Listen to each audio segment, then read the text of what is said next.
welcome in everybody, whether you're on the East Coast, West Coast, or around the world. This is Coast to Coast. We got Pags. We got Stat Guy. How's it going, guys? Not too bad. How are you guys? Doing good. It's Friday. Yeah. It's Friday. It Although is my Friday. Seahawks did get their ass kicked yesterday, so I had that going for me. Who got their ass kicked? Seattle. The sea chickens. Oh, that's right. That's right. They stunk up the joint. They sure did. Why do you think that was? Actually, they came back. They made but they seemed all disheveled. Why is that? Shovel. Why is that? What? Awesome.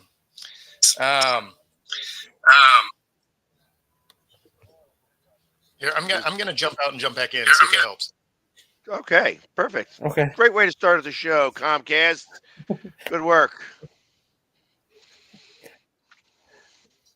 So, Why do I think that's Seattle? Yeah, Seattle struggled because it was a short week. Short week going on.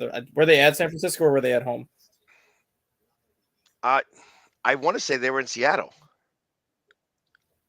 Well, then I'm actually kind of surprised that they struggled because typically it's the road team that struggles on the short week just because it's a short week and it's not your normal regular practice schedule. But, I mean, losing to the Giants on Sunday, you kind of saw a little bit of the writing on the wall for Seattle because that was a loss that I don't think a lot of people saw coming. But I thought they would come out with a little bit more fight than what they showed last night after losing to the Giants. I was kind of surprised that San Francisco won it as handily as they did. So I'm actually not. Here's the thing: is the last 3 games they've had defensive line and linebacker.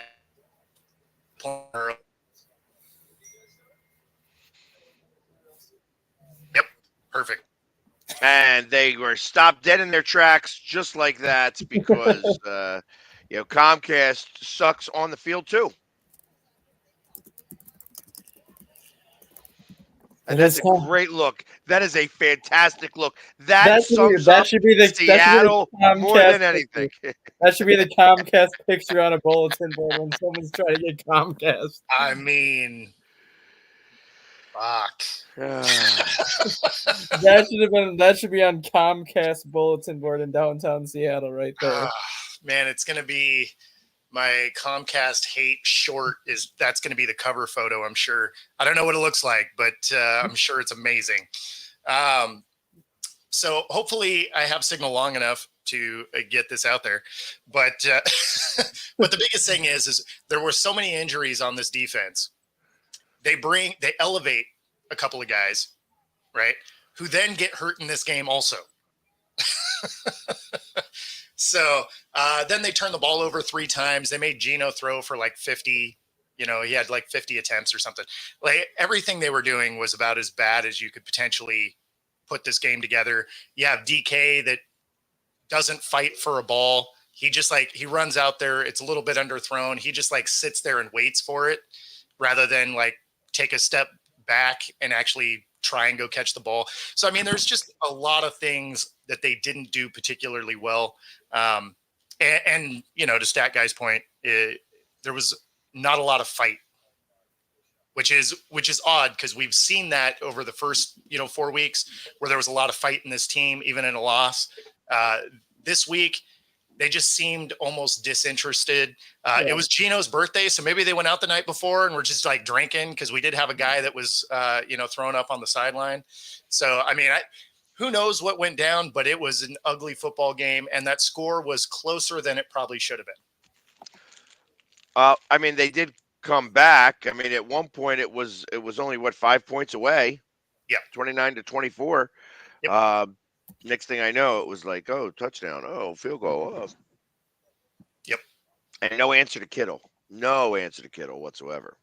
No, and it's funny because that was exactly what I was saying before the game yesterday. It was watch for a big running game out of the Niners and for Kittle to have a breakout game because they didn't have the run game didn't really work well until the very last play. I think that was the last touchdown they scored was 90 yards. Oh, no. They had a ton of yards rushing. They did well in the running game. They had a few different running backs do it, but they had a lot of rush yards. I want to say they had what did they have? I thought they were close to 200 yards rushing. I think they had like 186 or 187. Yeah, I mean, like they had a ton of yards rushing, and then Kittle obviously had a big day, goes for 2 scores. Yeah. So, yeah, they sadly, stunk up the place. Oh no, they actually had over 200 yards. They had 250, 228. 228. Yeah, 228.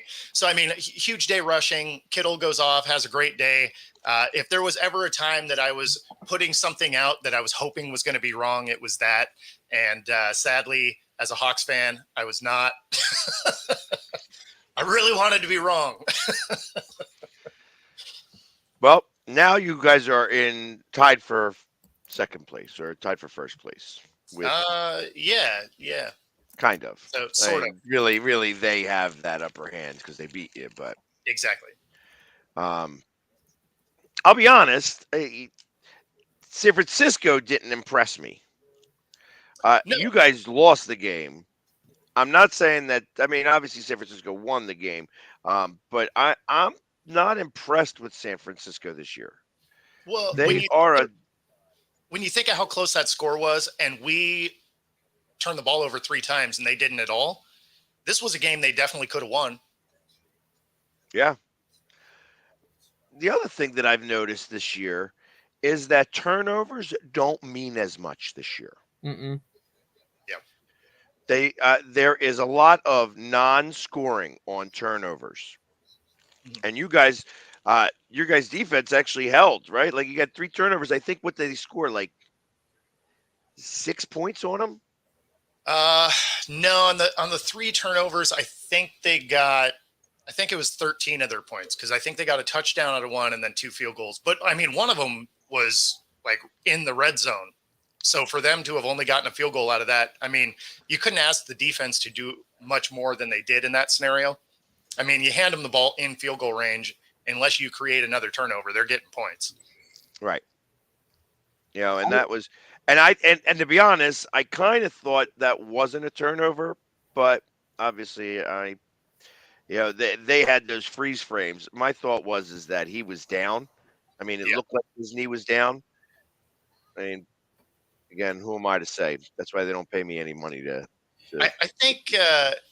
I mean, I feel like that one could have gone either way, but then they also got gifted one where Seattle muffs the punt, and it absolutely hits his hand.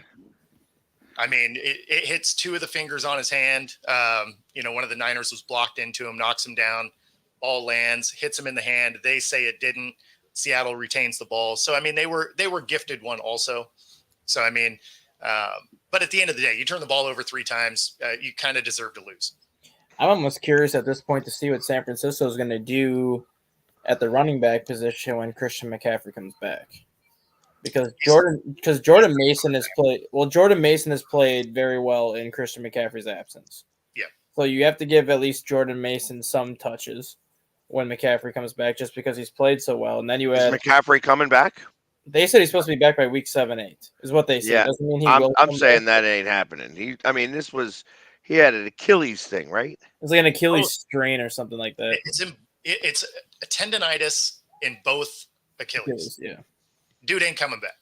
And then you had Isaac Guerrero last night. Isaac Guerrero, an undrafted free agent out of Louisville, just comes out of nowhere last night and has 10 carries for 99 yards. Yeah. Well, I mean, so why I don't think he comes back isn't just because it's that, but if you remember last year, the last week of the season, he was dealing with calf tightness that can lead to Achilles, issues. So, I mean, you're most of a year later, you're still dealing with this stuff. That makes me think that he's going to miss a lot more time. I think they might just be putting that out there because they want you to prep for him, even though he's never going to play. Is there? I know there's obviously like knee scopes and kind of like minor like ACL and MCL surgeries that you can have where you're only out for like 6 to 8 weeks. Like if they just kind of go in and clean it up. Is there like something they can do for like Achilles injuries like that, or is it if you have Achilles surgery, is it pretty much like you're done no matter what? Because if he's had this for, like you said, going back to the end of last season, and now he's still dealing with it, don't you think there'd be like some sort of procedure that he could have where it just goes in, cleans up the Achilles a little bit, so he's only out 6 to 8 weeks as opposed to keep dealing with it? So if you want my honest opinion, this is where you go down to Costa Rica and you get the stem cells. Oh, no question. Yeah. That's what I would be doing. Yeah. I would definitely be taking the time off. Wouldn't go back in. You know what I mean? Obviously, they want him. If he was to miss this year, it wouldn't be the worst thing in the world. Yep. You know what I mean? They're not coming out super strong. Go get yourself right. We got guys that can run the ball. If these guys are too good, well, then we'll send you somewhere else where you'll have the opportunity to win a ring. You know what I mean? Because ultimately, I mean, he's good enough player that everybody would take him, and they would probably get really good draft capital for him. Yep. Yeah. So. Yeah, and I mean, and this is true, Chris. The kick return for a touchdown was that was a great play. I'll give you that. And first, and that Rob, was the first one, right? That was the very first one that's happened. second one of the season.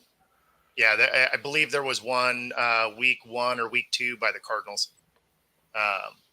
Yeah, chronic incurable. That could be true too. Tough to say.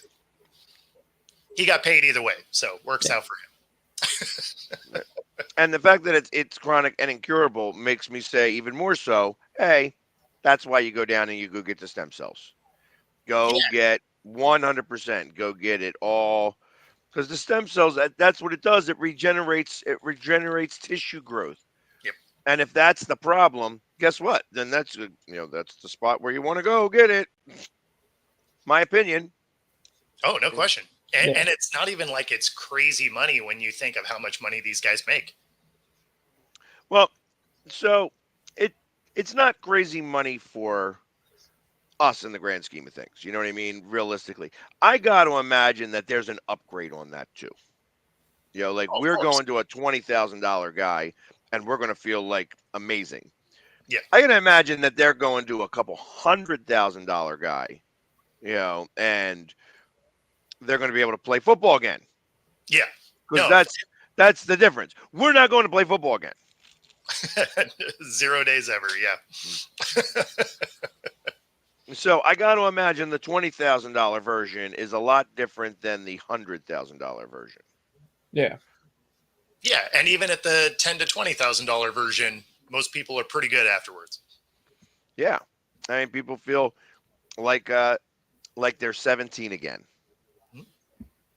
So, and if you would like to donate to my going down there, just go right to my Venmo, the Philly Sports Guy, and just put some money in there. I'm okay. That'll be perfect.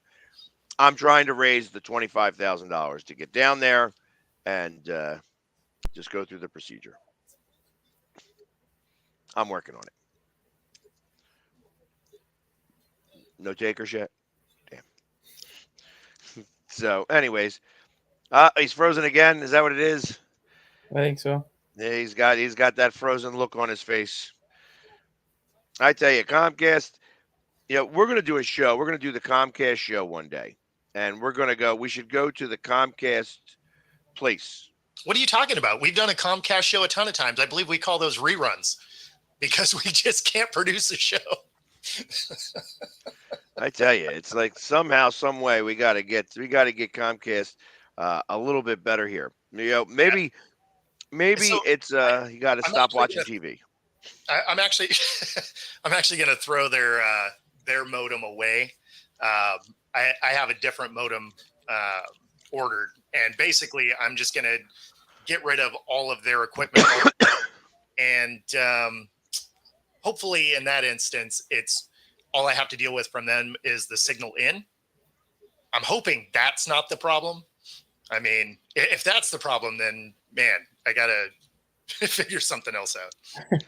Well, I mean, so knowing a little bit about internet, now I'm going to go into some of my internet expertise. Sure. Do you know that all the internet for the country comes in through Philadelphia? I did not. It's 100% all comes in through Philadelphia, which is why Comcast has got the biggest dick in the sky in Philly. But it comes in and then it gets dispersed. So if it all comes in through Philly, I got to imagine Seattle does not get it great because it's got to travel all the way across the country to get to you before anything else.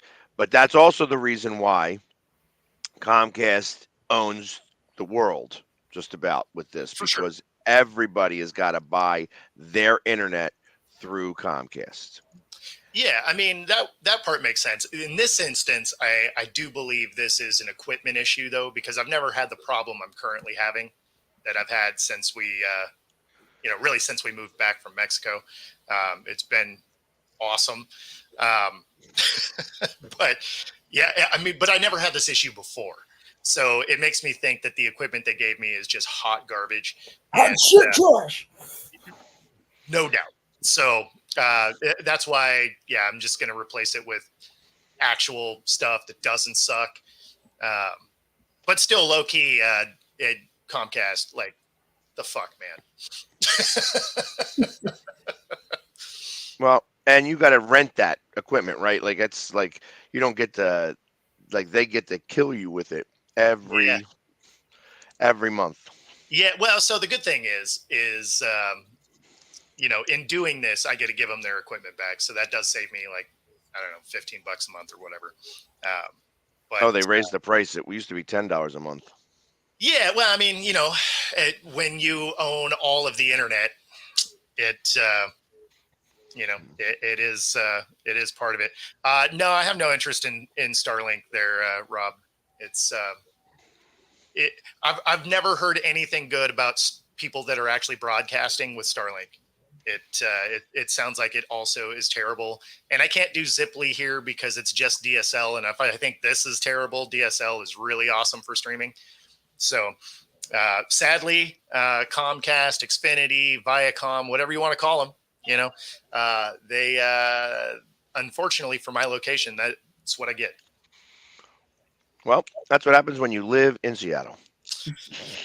Yeah, But- well, specifically where I live, because if we lived a little further into town, like we could get Ziply fiber, right? So then it'd be all fiber optic stuff. But where we currently are, Ziply just has their DSL, and ain't nobody want that.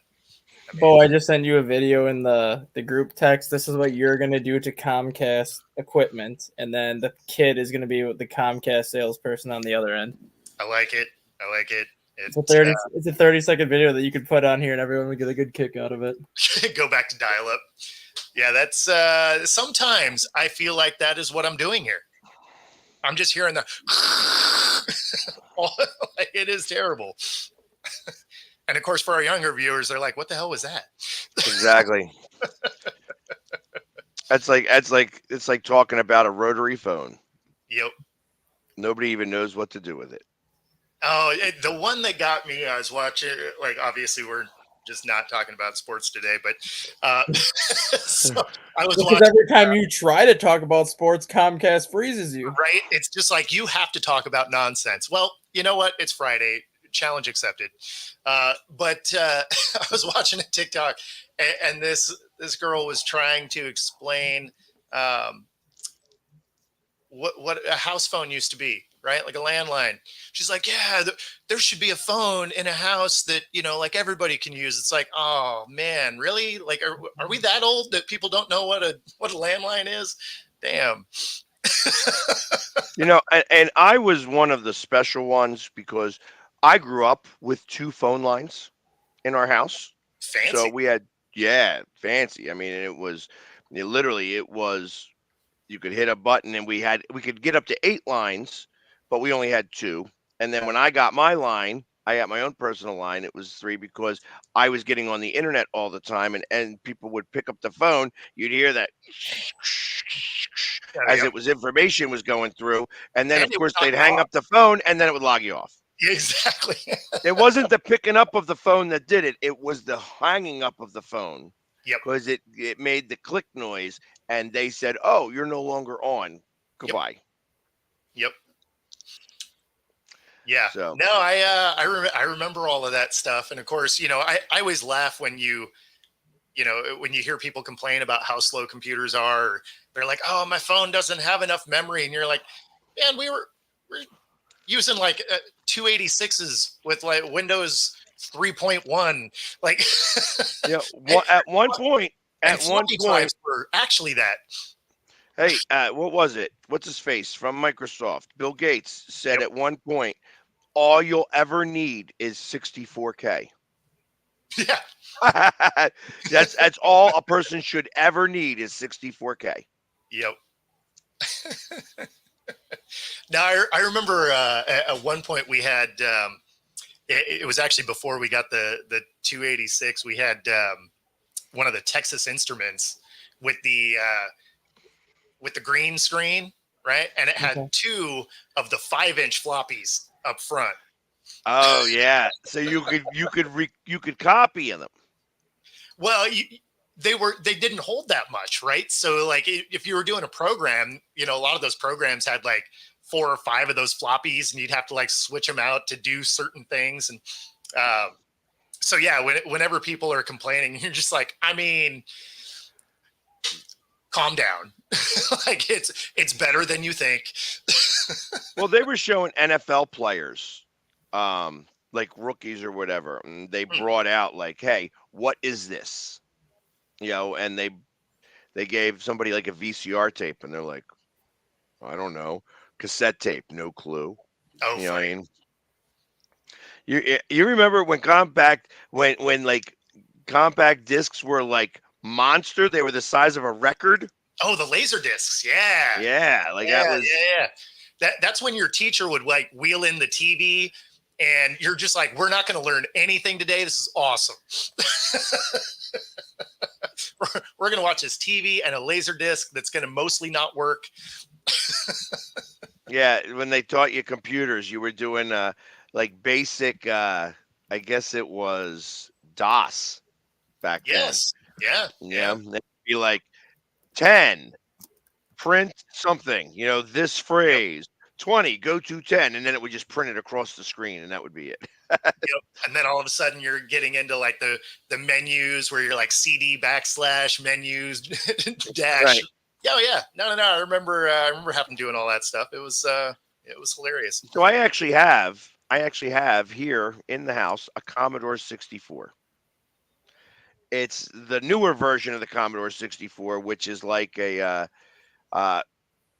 for those people that know what the hell I'm talking about, it's more like a Pi. You know Okay. what I mean? Mhm. Those Pi computers Yeah. that literally is like they got these little small computers now that you could play every Nintendo game known to man. Yep. Yeah, Because because I like have there's the there's Pi and Raspberry, I think also. Yeah. Raspberry Pi, I think is what it was Yeah. called. Yeah, Oh, that's okay. Yeah. exactly it. Yeah. Yep. So, and Now that's I why they. remember. I think the first gaming system we had was. I know we ended up with an Atari, but I think it was a ColecoVision. So Back. you probably wound up with the Atari 7800 then. If No, Coleco it was was your it was the first one, 28. It was the the 2800 26, the or 2600. 26. Yeah. Yeah. Because we actually had Pong with the little paddles. Yeah, well, Yeah. and you play Warlord. You could play with 4 people. Yeah. Yeah. Yeah. Yeah. Yeah, it was like, and it was Breakout. It was a competition Breakout. Yeah, no, like I mean, honestly, Atari had a ton of fun games, and a lot of them were hard. Pitfall. Pitfall was Yeah, one of my favorites. That was a hard game for a little while, like until you figured it out, and then it was, then it was better. I mean, that's but like what was that one? It was like Dragon Quest or something. Like you were going through different rooms and you had to collect. Dragon's Lair. Yeah, Dragon's Lair. yeah. No, that was good. And for anybody watching, that's why this shit on our face is gray because we're old. I remember Dragon's Lair playing that in the big because it was like almost like 3D-ish, and it would blink, and that's the way you'd have to go, and you'd have to move there fast, or else you would, if you didn't move fast enough, you were just crushed or Oh yeah, drowned or did whatever. Um, But Yep, yeah, and that you had was to those fight were the different colored dragons, and yeah, no, it was I remember all those games. Or the football game was absolutely hilarious because it was like little squares. yes, it was block guys and the field. You went up and down the field. Yes, Like literally, it was up and down. The whole field was in play, or was on the screen, and you just went up and down. And you had these little, and the defense was always faster than the offense. by a lot too. Right. You It were wasn't even never you were never breaking an 80-yard run ever no, no. until Tecmo Bowl came out, and then Wow. anybody who had the There you go. Raiders won.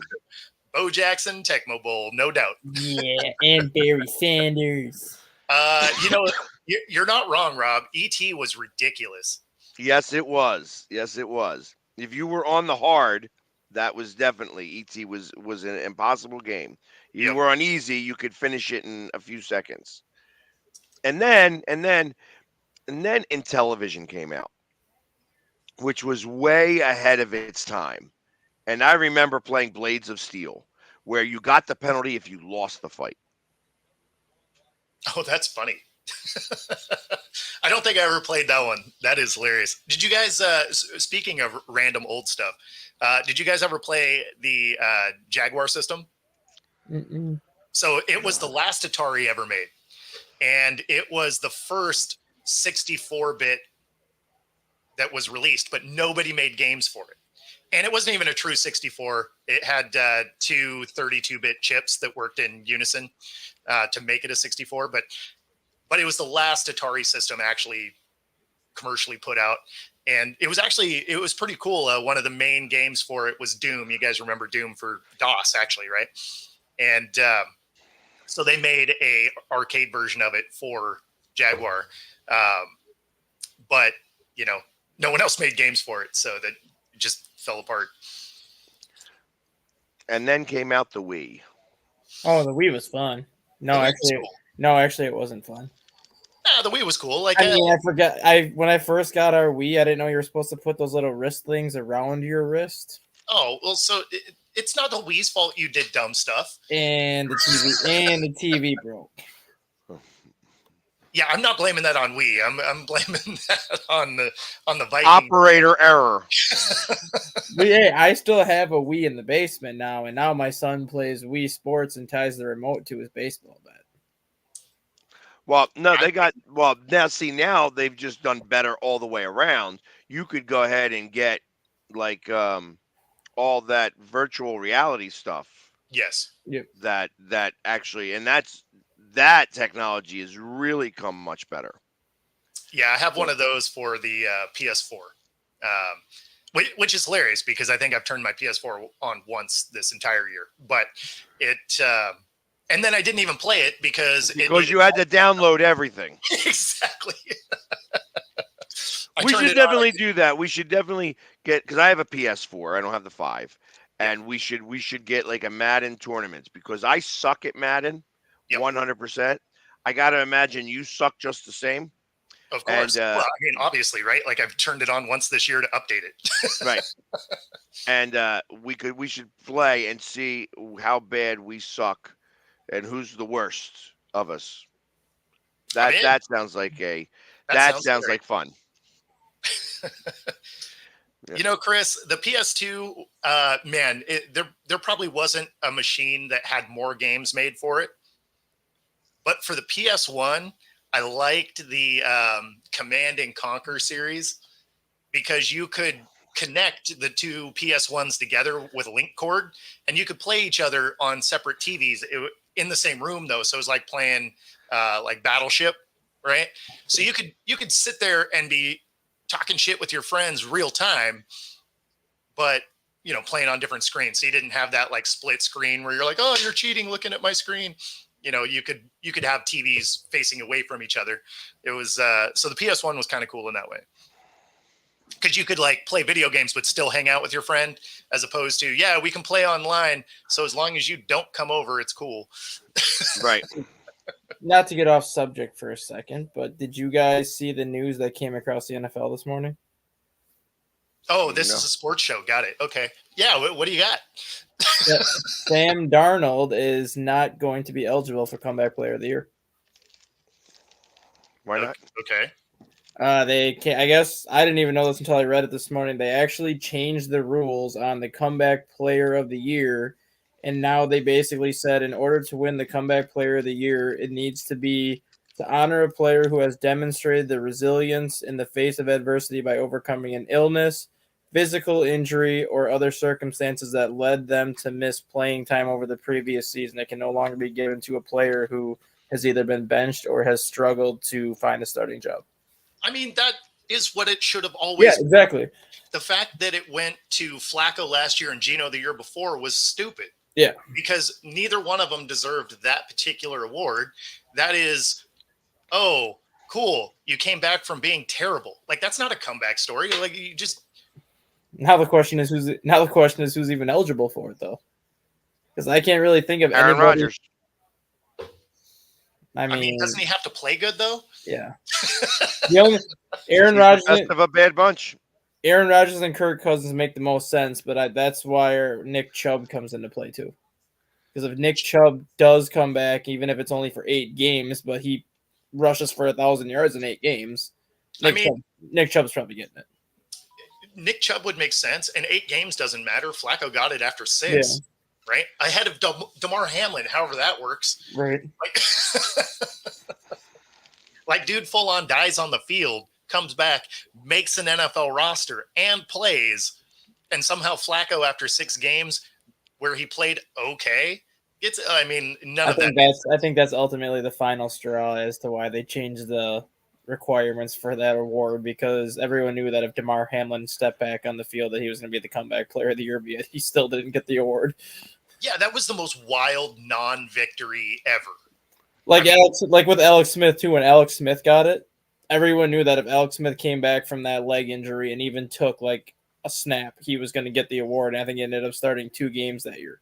Yeah, so if he's going to get it, DeMar Hamlin has it locked up if he ever returns to the field, because the guy was dead on the field for however long he was.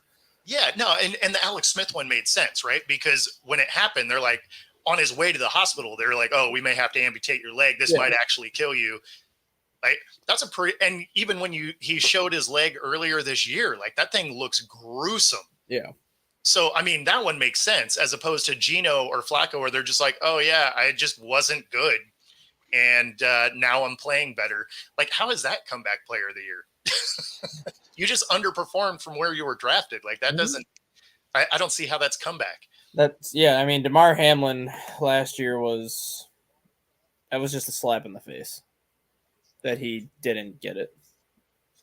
I think the NFL kind of took exception to that a little bit too. Like, okay, well, the guy almost dies, but yeah, you don't get the award, so now we're going to have to change how this even goes about having it.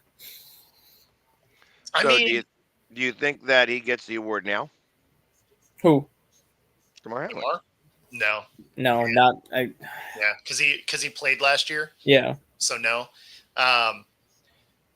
It does make you wonder a little bit, because didn't Saquon already win it once? I think he did, like, early in his career when he had that first knee injury or that first ankle injury. So that's what I was thinking. Is he won it once already? He could potentially win it again. No, because he still played last year though. Yeah, well, I thought he got hurt last year though. I think he got hurt in like week 10 though. I think he played. Oh, was it later in the? Yeah, I think he played a good chunk of it. I got you. I thought it was. I thought he got hurt earlier in the year, as bad as that team played. I mean, the team was bad in general last year, but. Well, I don't know who else is even could possibly be in the mix for it. The only 3 that I can think are Rodgers, Cousins, and if Nick Chubb comes back and plays well. Those are probably the only 3 that you could say that would be in the running for it. I would think that as it sits today, Cousins is the front runner for that. Yeah, as it sits today, yeah, just because Nick Chubb has not played yet. But if Nick Chubb, like I said, if he comes back and gets 1,000 yards rushing in 8 games, he's going to get it when you look at how bad his knee actually looked when he got hurt last year. Yeah, no, that was rough. Rob, Henry wouldn't get it. He wasn't injured enough, right? Like, he played a fair amount. Their team was just terrible. So Henry probably wouldn't have a shot at it. Hunt definitely will if he comes back. Isn't he back already? Chubb is what I meant. Yeah. Hunt maybe, but I mean it'll be Cousins. It's Cousins' award to lose, I think, right now. Yeah, last year Saquon played in 14 games last year. Oh, okay, The only that's- difference would be if whoever makes it to the playoffs, Rodgers or Cousins. And what if neither of them make it? Well, Oh, yeah, I then didn't it would think be about Diggs. Diggs has a shot, I guess. Who? yep. I mean, I guess Diggs could Yeah. possibly be it if nobody makes it to the playoffs. He falls into the mix. Yeah. Sure. No? Yeah, I forgot about his injury last year. So yeah, I mean, he's got a legit shot. I'm trying to think of anybody else who was injured last year that now is back in the league. So I don't really think of anybody. Yeah, well, I mean, and when it comes to quarterbacks, I mean, like everybody got hurt. It seemed last year. So, so I mean, I guess you could make a case for whoever you wanted, but as far as like, major injuries, the Achilles is probably the route. I mean, okay, that would be No. interesting. I don't think that's a real option, but well, Diggs is a defensive player there, Rob. So that would be the one. And since we're actually talking about sports, this section of the show is brought to you by True Fusion Gym. If you use the QR code on the screen, you can get a free 5-day pass at any of 3 locations here in the Pacific Northwest, in Bellevue, Ballard, or their newest location in University Village.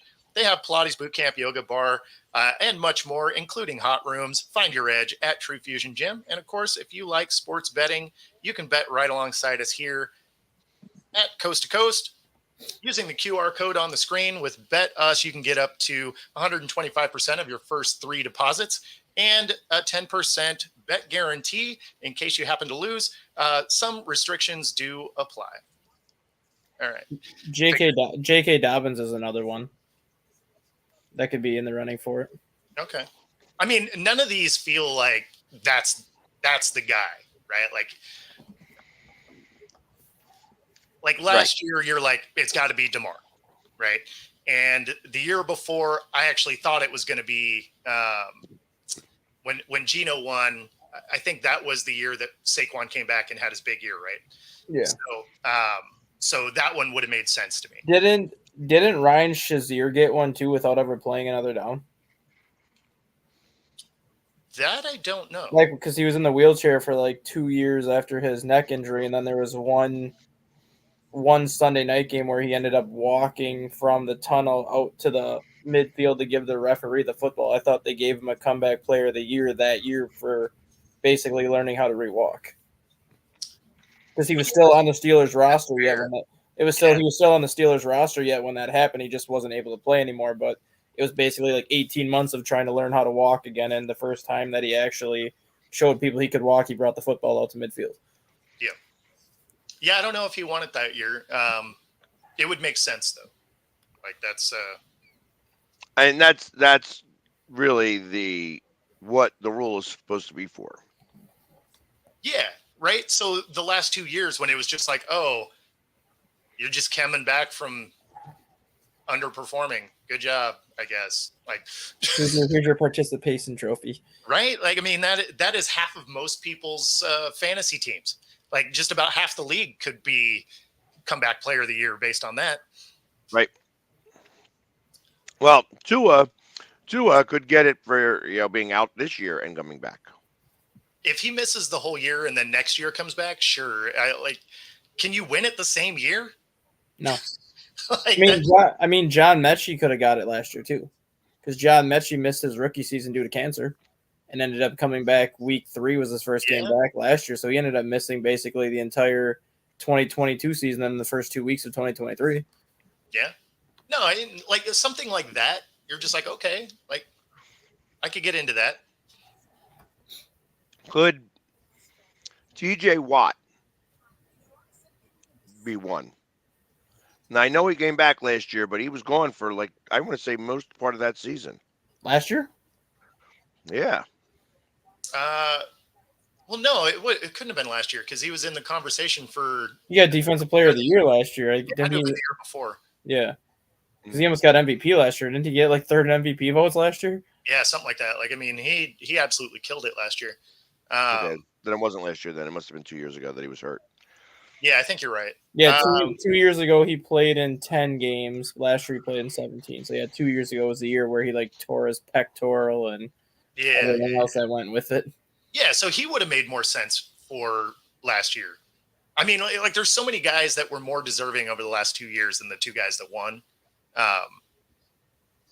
Not to say that, like Gino didn't have a great year that first year. I mean, of course he did, but that's not comeback. Like you didn't come back from anything. So I don't know. I had a real issue with it, and he's even on my favorite team, and I still think it's stupid. Exactly. Is that true? Otani's out tonight? I haven't seen it, but Who said that? Chris. And if Chris is putting it out there, there's a good shot. Because I mean, he doesn't generally give us any misinformation. I tell you, I thought that the Padres would win, but if that's the case, it's almost a lock. There's two locks tonight. Then the Padres winning and the LA fans throwing stuff on the field. I mean, I think that second one happens even if they win. Based on the videos we've seen of the LA fans this postseason already, I feel like they're throwing stuff at players no matter what. Well, it was kind of funny because in my congratulations video to the Mets, I said beat LA because I can't stand LA more than I can't stand the Mets. All the LA people who follow me are like, I'm bitter about that. Why don't you like us? I'm like, well, look at yourselves. You know what I mean? But they are hot trash. Ohtani is not out tonight. Okay. They granted him his wish. What was that? If he wants to pitch, they're going to let him pitch. Huh. So, but then he wouldn't be able to bat, right? No, he'll be able to bat. Yamamoto starting tonight. Shohei's DHing. But if the Dodgers have the lead late, they will go to Ohtani in the 8th or the 9th inning to close it. Okay. All right. Depending on the situation. But they granted Ohtani his wish by basically saying, if you want to pitch, this will be the game we let you pitch. Really? A game 5? Okay. So we'll see how that transpires. Yeah. I mean, in a way, I kind of want to see that. For how shaky that Dodger bullpen has been at times, I kind of want to see it too, because if he actually does it and does well with it, he could be the closer the rest of the way in the playoffs if he's cleared.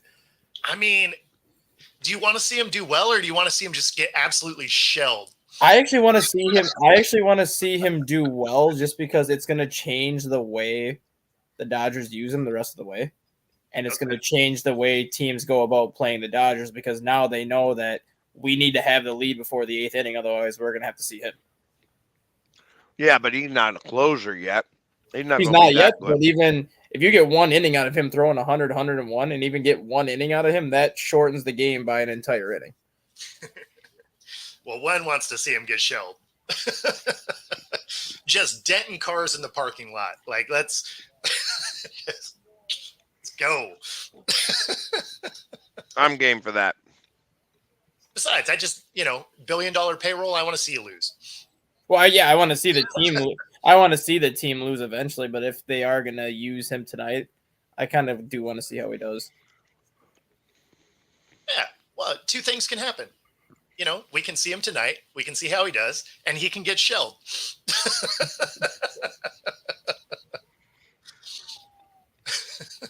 Then they have to rethink if they want to use him as a pitcher moving forward at all. That sounds hilarious. Oh, he'll be used as a pitcher.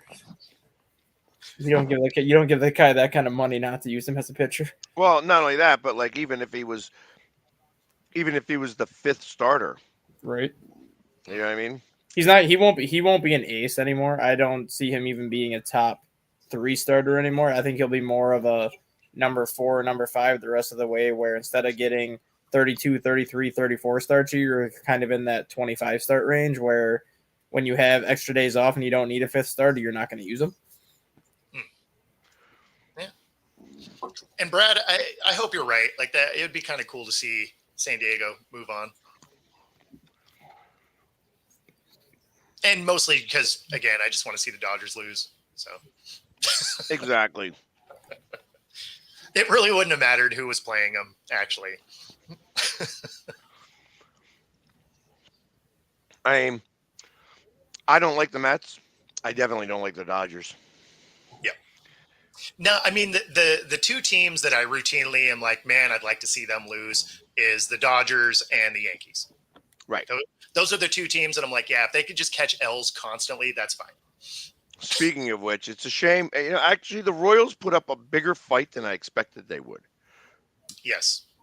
Well, that's the one thing though. Their starting rotation is so good that can keep them in the game. It was just more so, can they get enough offense to basically battle the Yankees? And for the most part, they didn't even need a lot of offense this series because a lot of the games are low scoring. They just couldn't. They just, outside of Bobby Witt, they just don't have that guy that can change the game with one swing. Like Salvador Perez has like the ability to do it, but he's still not that guy that he was 5, 6, 7 years ago when he was crushing balls in the home run derby, and he was like one of the more feared hitters in that lineup. Now it's Bobby Witt, where if he's not getting a big hit, it's hard for the Royals to get a lot of runs. Well, and they had somebody last year who they traded away. I think to the Yankees actually. What was it, Bellini? Or it was they had a guy who was like an all-star and everything, and they traded him to the Yankees. Just because I guess he might have been a free agent coming up or whatever. Andrew Benintendi? That's it. Yeah, he signed with the White Sox. Right, he signed with the White Sox now, but he was with the Yankees. Yes, he got traded to the Yankees, and then probably was a free agent. That's why they traded him. But absolutely, he should have he would have been able to help them this year. Yeah, even though he had the worst year of his career this year, but still. Now, I liked where you were going. You got his name wrong, but I mean, the way today's going, I could go for a Bellini and any other kind of drink you want to bring to my table. No, Bellini. Speaking of which, Bellini was one of the Phillies who did claim free agency. Oh, okay. There was four Phillies that claimed free agency. Didn't want to be part of the Phillies anymore. One name that I am happy did not go on the list. However, I'm not sure he's going to make it back, but I do kind of hope. I know that he's not necessarily a fan favorite here, but I'm a favorite. Garrett Stubbs. I want Garrett Stubbs to stay. Okay. I mean, he's a backup catcher. He's serviceable as a backup catcher. You know what I mean? I think, and he's also some of the glue that kept everybody together in the clubhouse. Yeah. So, but the one thing I do say that the Phillies need, and I saw somebody else mention this, and I 100% agree, and I'm not sure who said it, but the Phillies are lacking leadership, true leadership. Mm-hmm. They don't have a captain of this team. You could say it's Harper, but Harper is not that guy. Yeah. Harper is one of the forces in the locker room, but he is not the leader of a team. And unfortunately, I don't think it's Schwarber either. I think Schwarber has got some of the charisma, but does not have doesn't have the full acumen, I guess. Somebody has to come in here, and I hate to bring this up with the Dodgers, but Kirk Gibson. When they got Kirk Gibson, what was it? The thing is that the first day at camp, some of the guys played a joke on him. Mm-hmm. And he took him to task. He goes, "That's why you guys suck. That's why they brought me here. There ain't no more jokes. We got a job to do, and we're going to win the World Series. That's it. That's all. No more games." And I think if anyone on your team has that ability, it would be Castellanos. So the problem I have with Castellanos being that guy is that he does not perform well enough all the time. Mm-hmm. He had a great postseason. Like he was probably one of the only guys that played with heart. You know what I mean? And the problem I run into with Castellanos, and I love Nick. I think he's a great player. He's the only player that played 162 games. He was the only one that showed up in the playoffs, I feel. The one thing Nick is 100% a family man, and there's nothing wrong with that. But when his kid's not there, he seems a little lost. That He at the does play beginning of better the when his season, kid's there. yeah, he plays better when his kid's there. Yeah. And it sounds funny to say, but I think that in the process of teaching Liam, and that's the kid's name, Yeah. how to play ball. He plays better fundamental baseball. Correct. And at the beginning of the season, when Liam was not around, he was just swinging at everything in the dirt in the way. It was just like, you can't do that. You can't do that. All of a sudden, Liam showed up and he stopped doing it. And that's and played amazing while his son was around. Yeah. That's why he was like, I don't quote me on this. I believe Liam is homeschooled. Up until now that they're out of the playoffs. You know what I mean? I think that he gets homeschooled while they are in the playoffs, and then goes away to school, and then come February and March and April, Castellanos goes back to some of the old habits of not playing well. Yeah. And it's not defensively, it's just his at bats. I think that he swings at a lot of stuff that he shouldn't. Just less disciplined at the plate. Yeah.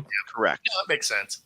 And Rob, I think Detroit, even though I think Cleveland might be the better team. I think Detroit takes it because of who they have pitching tonight. Well, Right.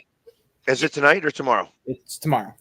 Well, but with this, he's asking about the Yankees, who has a better shot against them. I think it would be Detroit, even though I think Cleveland is a little bit better team. I think Detroit is just playing a better kind of baseball. Yeah, I think Detroit wins tonight because Skubal's pitching. Had Detroit closed it out the other day, I would have picked Detroit to beat the Yankees because they would have had Skubal lined up to pitch 3 games. The fact that he only can pitch 2 games now in that series, I give the Yankees the edge over the Tigers now.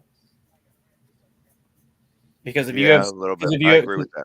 Because if you have Skubal going games 1, 4, and potentially game 7, if it got to a game 7, the Yankees know that chances are the Tigers are going to win two of those games right away. So now the Yankees got to be like, okay, now we got to find a way to basically win 3 of the final 4 games. Otherwise, facing Skubal 3 times ain't going to do us any good. Now that he's going in game 5, Tigers can't use him till game 3. Next time they would be able to use him as game 6. Well, I mean, they could bring him in game 2. They could use him game 2. They only get the 1 day off in between, though. They don't get 2 days off, so he'd be on short rest if they brought him in game 2. You sure? Yeah, because the ALCS will start Sunday.